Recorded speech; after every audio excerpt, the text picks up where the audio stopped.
Hello, I'm the Happy Jawa, and welcome back to Jawa Town for a brief update. I think I wasn't lying when I said progress would be slow on this place, but I did have to watch my last update, so I'm going to throw that up here just so you remember what it did look like and what it looks like now. And the biggest two things you'll notice is Parisian restaurant has shifted across. And the KWIK-E-MART has been included, so let's start with the restaurant. So, if we follow the curb along here, you'll notice something strange happen. Hey, what's that? Yeah, because I wanted to... Before I had like a little grass area behind the Parisian restaurant, but I didn't like that, so I decided just to make the pavement bigger, which unfortunately made it uneven with the park. And in order to get that pattern in, I had to make it this wide. So I think it's a little distracting to start off with, but you get used to it, and it's worth it to have that lovely tower pattern that I had next to the restaurant, if you remember. There I have a little bus stop, because you gotta have a bus stop, and a black lamppost. I'll probably replace it with a white one, I think, at some point. As you can see, all these black plates do need to be filled in with the lovely smooth grey tiles.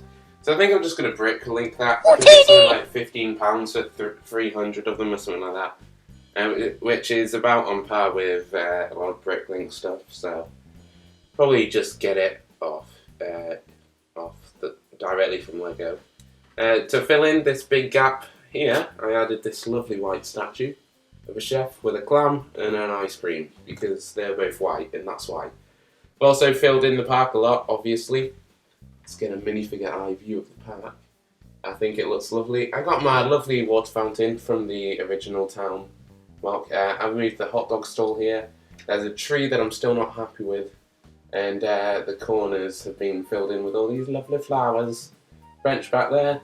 And this little picnic area with a massive Scooby-Doo style sandwich.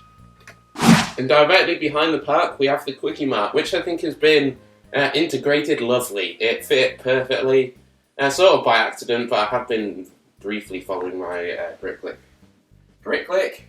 my Lego digital designer plan. That's the one.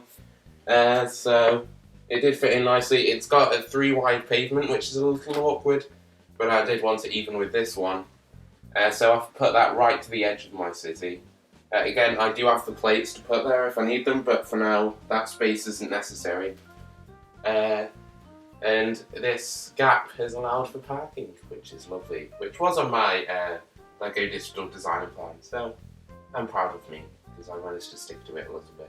There's a bike rack, which is a bit rubbish, because the bike's fallen over. And then I've decided just to stick to 4 wide cars, to give it that classic Lego feel in Jawa Town. So I'm going to have to look at some old sets and look at the designs and stuff and how to build those up. And another little thing that I've added is that when we come across the road, here's a walk crossing thing, so I need to put stripes down the road. But along here is a lovely little alleyway. It's got like smooth wooden floor, it's slightly elevated, and that's just got like boxes and crates in it to cover up the black bit, which just doesn't do completely, but you get the idea. Thought that was quite cool looking. And beyond that, there really isn't anything different from Jawa Town. Obviously, this gap is here for the brick bank, which I will get eventually. It didn't really scream to me, the brick bank. I don't know why. Even though I was going to build a bank of my own, the day I was editing that the first Jawa Town MOC was when they announced the brick bank, which was a funny bit of timing there. But I don't know. Brick bank, I will get it eventually, obviously, because I want all the modulars that are currently released. I think the laundromat, whatever it's called, might look a little awkward against the Parisian restaurant, so I'll have to cross that bridge when I come to it. Maybe I'll put the Parisian restaurant there. I don't know. Also, sorry if my voice sounds funny in this one. I got a cold and I just woke up, so it's a mixture of the two. Anyway, just pan out this time a bit, I guess. The Force Awakens came out. That was great.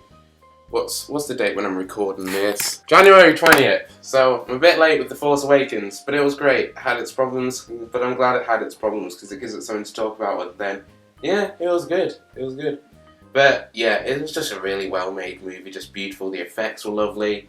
Only disappointment really is Captain Phasma got very little screen time, but despite like all her marketing and stuff. But I guess we didn't see any other footage of her beyond the trailers. Although there was that one photo in a magazine somewhere where she was like standing on Takodana after that explosion.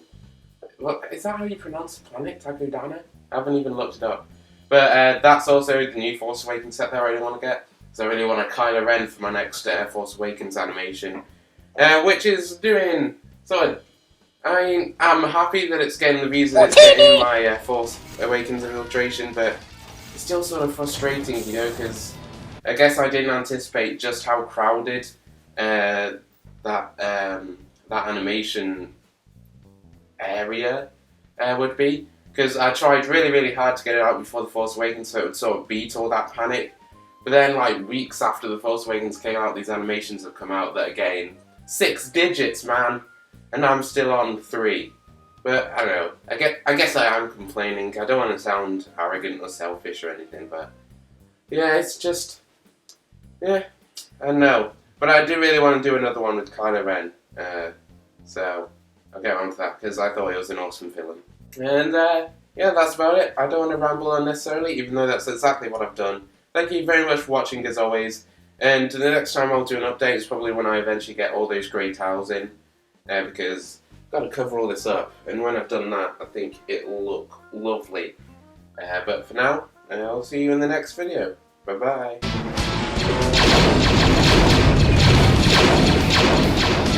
Lego City Downtown. My first ever custom city.